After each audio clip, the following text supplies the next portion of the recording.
In pochi weekend il bilancio era stato drammatico, decine di ragazzini che tornavano a casa ubriachi. La settimana scorsa il caso più grave, due 14enni finiti in coma etilico all'ospedale e salvati per un soffio dai medici.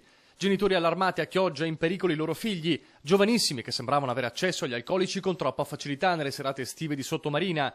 Mamma e papà hanno deciso di intervenire segnalando la grave situazione ai carabinieri.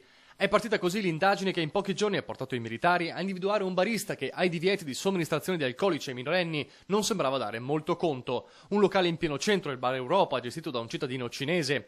I militari in borghese hanno finto di essere normali avventori e in breve hanno assistito alla scena più esplicita. 5 ragazzini tra i 12 e i 15 anni che al balcone del bar acquistavano vodka e superalcolici senza che il gestore battesse ciglio. Le bottiglie non sono uscite dal bar. I carabinieri hanno bloccato il gruppetto e chiesto spiegazione al titolare. Giustificazione scarsa. Non mi sono accorto che erano così giovani. Non è bastato a evitargli una denuncia, per la quale ora rischia un anno di carcere e l'automatica sospensione dell'attività.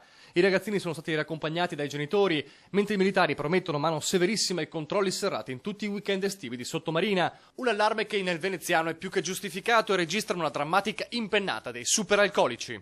Fino a non molto tempo fa nettamente superiori consumo di vino e birra.